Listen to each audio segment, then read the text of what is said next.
మీ పిల్లల భవిష్యత్తును దిశానిర్దేశం చేసే విద్యా మహోత్సవ్ Dream9 మీడియా ఆధ్వర్యంలో ఈ ఫిబ్రవరి 1న మన ఖమ్మంలో జరగనుంది. ఈ సమస్యని 2011 డాక్యుమెంటరీలో మీరు రాసుకున్నారు కదా, పార్టీ ప్రజలకు దూరం అవుతుంది, దానికి కారణాలు ఏంటని విశ్లేషించుకున్నారు మీరు. కానీ దానికి అనుగుణంగా ఎందుకు చర్య తీసుకోలేకపోయారు? చర్య సరిగా గుర్తించలేదు, లోతుగా పరిశీలించి ఇది ఇలాంటి పరిణామాలు తీసుకుంటానటువంటిది దాన్ని అందుకోలేకపోయింది పార్టీ అనేటువంటిది పార్టీ నిర్ణయించుకున్నట్టు చెప్తున్నారు.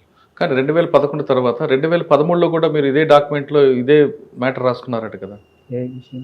పార్టీ ప్రజలకు దూరం అవుతుంది, దానికి కారణాలు విశ్లేషించుకుంటున్నారు కానీ పరిష్కారం చూపించడంలో నాయకత్వం వెనకపడింది అనుకోవచ్చా?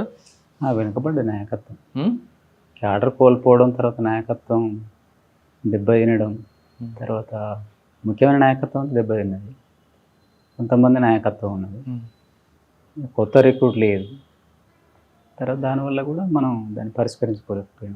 ఇవన్నీ మీకు వ్యక్తిగతంగా బాధ అనిపించలేదా? మన దూరం అవుతున్నాం, మన లక్ష్యం వేరు, అనుకుంది సాధించలేకపోతున్నాం అని ఎప్పుడైనా అనిపించిందా మీకు? ఎట్లా అంటే కొంత పరిష్కరించుకోవడానికి ప్రయత్నం చేద్దాం అనేటువంటి ఒక ఆశతోటి పనిచేసినాం. ఈ విషయాన్ని కమిటీ కేంద్ర కమిటీకి తీసుకొచ్చారు ఎప్పుడైనా మీరు? ఏది ఇప్పుడు జరుగుతుంది, మన అనుకున్న లక్ష్యం వేరు, జరుగుతున్న పరిణామాలు వేరే ఉన్నాయనే విషయాన్ని ఎప్పుడైనా విశ్లేషించుకున్నారా? అంటే కొన్నిసార్లు మాట్లాడుకున్నప్పుడు అంటే కొంత ఆటకాలంలో ఇట్లాంటి పరిస్థితులు ఉంటాయి, ఆ తర్వాత కొంత పరిస్థితులను బట్టి కొంత ఉద్యమాన్ని విస్తరించిన తర్వాత కొన్ని మార్పులు జరగచ్చు, అట్లా జరుగుతాయి కాబట్టి అట్లా చేసుకుందాం అనేటువంటి ఆలోచనతో మాకు అట్లా గైడెన్స్ ఇచ్చారు. మీరు దాదాపు 20 సంవత్సరాల పైగా 24 సంవత్సరాలు ఉన్నట్టున్నారు లోపల. 28 అవుతుంది కావచ్చు. ఎక్కడెక్కడ తిరిగారండి మీరు? అంతా మంతిని, పెద్దపల్లి, ఇక్కడ వరంగల్, కరీంనగర్ ఎక్కువ. అవును, దీని తర్వాత ఇక్కడ నుండి ఎక్కడ ఖమ్మం డివిజన్ ఇక్కడ ఈ భాగంలోనే ఉన్నాం. ఈ 3 జిల్లాల పరిధి. డీకేలో వెళ్ళలేదు ఇప్పుడు? డీకేలో ఇక రిటైర్ అయినప్పుడు తర్వాత పోయినాం. అక్కడ ఎంతకాలం చేశారు? అక్కడ ఏలే, ఆ కమిటీలకు మాకు సంబంధం లేదు, మేము కరిగుట్టల వరకు పోయినాం ఫస్ట్, ఆ నుంచి అవసరాలు రీతే వాళ్ళకి కలవడం అనేటువంటిది ఉంటుంది. కరిగుట్టలో ఎంతకాలం ఉన్నారు? ఇక కరిగుట్ట అంటే రిటైర్ అయిన తర్వాత అక్కడ ఒక ఇక 7 నుంచి అంటే 7లో డీకేకి పోయినాం, ఆ తర్వాత నుంచి కర్రెగుట్ట పోవడం, తర్వాత ఇటీవలకు రావడం అటువంటివి చేస్తూ ఉన్నాం. కర్రెగుట్టలో మీరు ఉన్నప్పుడు మీరు చేసిన కార్యక్రమాలు ఏంటి ప్రజల కోసం? ప్రజల కోసం అంటే మనం ఆర్గనైజేషన్ కోసం టీంలు పంపడం, మేము రావడం, తర్వాత ఇక్కడ కొంతకాలం వెసులుబాటు ఉన్నప్పుడు కొన్ని జాగ్రత్తలు తీసుకుని ఆర్గనైజేషన్ కోసం మాట్లాడడం, పోవడం అటువంటివి. ఇవి కాకుండా కర్రెగుట్టలపై ఆదివాసులకి పార్టీ చేసిన మంచి కార్యక్రమం, మీ మనసుకు నచ్చిన కార్యక్రమం చెప్పండి, ఈ పని చేశాను నాకు తృప్తుంది అనేది. కర్రెగుట్లపై అంటే మనం అక్కడ ఆర్గనైజేషన్ చేసింది లేదు, నేనైతే పార్టీ చేసింది ఏం లేదా? అంటే నేను చేసింది ఏం లేదు. పార్టీ తరపున పార్టీ తరపున అంటే ప్రజలకు కలవడం, మాట్లాడడం, వాళ్ళకు కొంత ఫారెస్ట్ వాళ్ళ నుంచి స్వేచ్ఛ కలగడం, ఫారెస్ట్ వాళ్ళు మమ్మల్ని ఇబ్బంది పెడతాం, ఫారెస్ట్ వాళ్ళ నుంచి అంతకుముందు ఉన్నటువంటి కొంత భూస్వాములు ఉన్నటువంటి దాంతో కొంత వేధింపులు అనేటువంటి తగ్గినాయి, తర్వాత మీరు ఉండడం అనేటువంటిది మాకు మంచిది అనేటువంటి అట్లాంటివి మాకు కొంత తృప్తిని ఇస్తుంది. తృప్తుందా మీకు? అట్లాంటివి ఉంటుంది, వాళ్ళు మీరు ఉండడం వల్లనే మాకు కొంత స్వేచ్ఛ ఉంటుంది అనేటువంటి ప్రజల నుంచి ఆ సంతోషాన్ని వ్యక్తం చేస్తారు, అది మాకు కూడా తృప్తిని ఇస్తుంది. అదే తృప్తి మాకు, ఏదో తిన్నట్టుగా అంతే ఉంటుంది. కానీ ఇప్పుడు కూడా మీకు అమ్మ నాన్న ఎవరు గుర్తురాలేదా? ఈ అమ్మ నాన్న అంటే అప్పుడు గుర్తు రాకుంటే ఎట్లా ఉంటుంది? మరి రావాలి, కలవాలనిపించలేదా? పిలిపించుకోవాలని కానీ ఈ పిలిపించుకుంటే వచ్చే పరిస్థితి లేదు, వాళ్ళకు శక్తి అట్లా లేదు. మనం కూడా ఎప్పటి కలవడం అనేటువంటి కొంత కష్టసాధ్యం. అది మీ వివాహం? మీ వివాహం, మీకు పెళ్ళి లేదు? మా వివాహం 2018లో అయింది.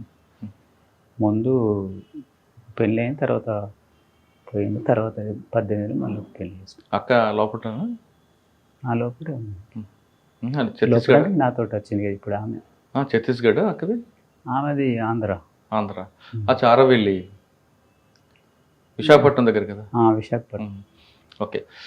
కర్రెగుట్టల మీద మీరు ఎక్కువ కాలం ఉన్నారు, అక్కడ ఆదివాసుల కోసం పనిచేశారు, ప్రజలు సంతోషంగా ఉన్నారన్నది మీకు సంతృప్తి ఇస్తుంది.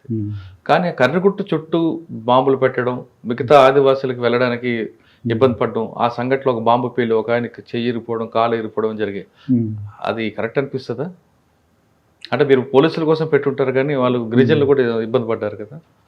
అంటే మేము ప్రజలకు ఆల్రెడీ కిందికి అన్ని గ్రామాలలో చెప్పినాం. అంటే మా రక్షణ రీతి పెడుతున్నాం, కొంత ఆలోచించండి, ఈ సమయంలో కొంత రాకుండా అన్నటువంటి చెప్పినాం. ఏదైనా ప్రజలు చనిపోయినప్పుడు మేము చింతిస్తాం, వాళ్ళ బాధను మేము పంచుకుంటాం, కొంత సహాయం చేయడానికి ప్రయత్నం చేస్తాం. ఎందుకంటే మేము ప్రజల కోసం పనిచేసినప్పుడు ప్రజలే చనిపోవడం ద్వారా మాకు కూడా బాధ అనిపిస్తుంది.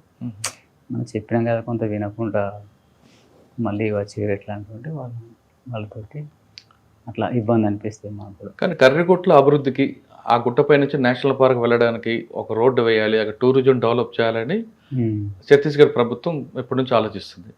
దానికి అడ్డంగా మావోయిస్టుల వల్లే అది డెవలప్మెంట్ కాలేదనేది వాళ్ళ వాదన. మీరేమంటారు? అప్పటికి ప్రభుత్వానికి ఆలోచన లేదు, మొన్ననే చెప్పింది కదా, అంతకుముందు ఉన్నట్టయితే మాకు తెలియదు అది. కానీ మీరు విడిచిపెట్టిన తర్వాత ఇప్పుడు కర్రిగుట్టలో ఒక రోడ్డు వేశారు.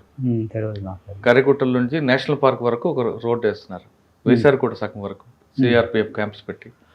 అంటే అక్కడ పేపర్లో క్యాంప్ పెడతాం, అంటే క్యాంప్ పెట్టడం కాదు, రోడ్డు కూడా వేశారు, నేషనల్ పార్క్ వరకు వెళ్ళొచ్చు. అది దానివల్ల టూరిస్ట్ పెరుగుతుంది అనేది, డెవలప్మెంట్ అవుతుంది అనేది వాళ్ళ ఆలోచన. మీరేమంటారు? పెరగచ్చు, అది కొద్దిగా కొన్ని ప్రదేశాలు చూడదగిన విధంగా ఉన్నాయి. చల్లటి ప్రదేశం కూడా పైన ఉంటుంది కొంత, అట్లా చూసే అవకాశాలు కూడా ఉంటాయి. కర్రిగుట్టలో ప్రజలు ఎదుర్కొనే సమస్యలు ఏంటి మీరు వచ్చేసరికి?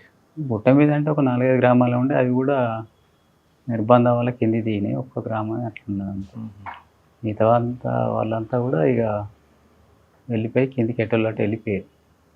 అంటే అక్కడ ఎప్పుడు కూడా రావడం పోవడం అనేటువంటిది ఉంటుంది తప్ప స్థిరంగా ఉండరు వాళ్ళు. కింది గ్రామాలే స్థిరంగా ఉంటాయి కాబట్టి కింది గ్రామాలకు పోవడం ఉంటుంది. కానీ కర్రిగుట్టలు అనేది ఇటు తెలంగాణ, ఆంధ్రప్రదేశ్, ఛత్తీస్గఢ్, మహారాష్ట్ర అన్ని ప్రాంతాల మావోయిస్టులకు ఒక షెల్టర్. ఆ ప్రాంతంలో తలదాచుకుంటే ఇక్కడ కూడా దాడులు జరగవనేది రికార్డ్స్ చెప్తున్నాయి. వాస్తవేనా? ప్రభుత్వాలు కేంద్రీకరించినప్పుడు అది జరుగుతుంది. తర్వాత గుట్ట మీద గ్రామాలు అనేటువంటిది లేవు, కింది గ్రామాల మీద ఆధారపడాలి. మిగతా ప్రాంతం కంటే కూడా ఇంకా దగ్గర రావడానికి అవకాశం ఉంది అక్కడ. కాకపోతే కొంత పైన టెర్రైన్లో ఎవరు ముందు ఉంటే వాళ్ళే ఉండగలిగి అక్కడ చేయగలుగుతారు. అట్లాంటి ఇరుకు తవ్వలు, తర్వాత టెర్రైన్ అట్లా హార్డ్గా ఉంటుంది అక్కడ. ఎట్లా పడితే అట్లా ఎవరైనా రావడం, పోలీసులు రావడం కానీ మేము రావడం కానీ వాళ్ళు ముందుంటే మేము పోలేము, మేము ముందుంటే వాళ్ళు రాలేదు. ఈ పరిస్థితి అట్లా రక్షణ అనేటువంటి రక్షణ. కానీ అక్కడ గుహలు ఉన్నాయా కర్రిగుట్టల పైన? ఏమన్నా పెద్ద అంటే కొన్ని సొరంగాలు చిన్న చిన్నవి ఉన్నాయి, కొన్ని బొంగలు ఉంటాయి మంచిగా. అంటే పోలీసు కాల్పులు ప్రారంభమైతే సొరంగాలకు వెళ్ళిపోతారంటారు, వాస్తవం అనేది? అంటే కొన్ని ప్రాంతాలు ఉన్నాయి అట్లా, అంతటి లేవు. ఆ ప్రాంతాలలో ఉన్నప్పుడు ఇక అట్లా చొరవచ్చు. ఆ త్వరలో దాక్కుంటారని కాకుండా డంపులు కూడా అక్కడే ఉన్నాయి మావోయిస్ట్ పార్టీకి సంబంధించిన అని అంటారు. నిజమైన డంపులు అంటే భూమి దాన్ని పెట్టలేం కాబట్టి ఎక్కడైనా బొంగ కనబడితే అక్కడ పెట్టేస్తాం అంతే, అట్లా ఉంటుంది. కర్రిగుట్టల మీద మీతో పాటు ఎంతమంది ఉండేవారు, ఎవరెవరు ఉండేవారండి? మాతో అంటే ఇప్పుడు తెలంగాణ వాళ్ళు ఉన్నప్పుడు తెలంగాణ వాళ్ళే ఉండేది. ఇక అప్పుడు రిట్రీట్ అయిన తర్వాత అంటే క్యాంప్స్ పడ్డ తర్వాత ఇక చాలామంది అందరు వాళ్ళు కూడా గుట్టెక్కి, అంటే బడే చొక్కరా, దామోదర్ అందరూ అక్కడే ఉంటారా? ఇక అందరం అక్కడే ఉండేది. కింద స్థలం లేదు, కింద అవకాశం లేదు. ఇక ఇక్కడ నుండి చెల్లూరు నారాయణరావు కూడా దళంతో వచ్చి ఉండేవారట కొంతకాలం అక్కడ కర్రిగుట్టల పైన. చెల్లూరు నారాయణరావు ఆంధ్రప్రదేశ్ సంబంధించిన Chelluru Narayana Rao alias Suresh, AOB committee member. ఆ కమిటీ మెంబర్ ఇక్కడికి రాలే, వాళ్ళు ఏఓబి వాళ్ళు రాలే. వాళ్ళు కొంతకాలం షెల్టర్ తీసుకున్నారంటారు, వాస్తవం అనేది? అంటే కింద ఉన్నారు, దక్షిణ బస్తాలు ఉన్నప్పుడు ఉన్నది తెలుసు, కానీ ఇటు కర్రిగుట్టకి ఎక్కలే వాళ్ళు. ఇడ్మాల్ అందరూ వచ్చేవారా కర్రిగుట్టలకి? ఈ చివరి టైంలో వచ్చారు అందరూ, అంతకుముందు లేదు. వాళ్ళు ఎప్పుడు కూడా ఈ గుట్ట ఎక్కడానికి వాళ్ళకు అవసరం లేదు, కిందనే వాళ్ళ పనులు అవుతాయి కాబట్టి వాళ్ళు ఎప్పుడు కూడా దీని మీద ఆశించి రాలేదు. అలాగే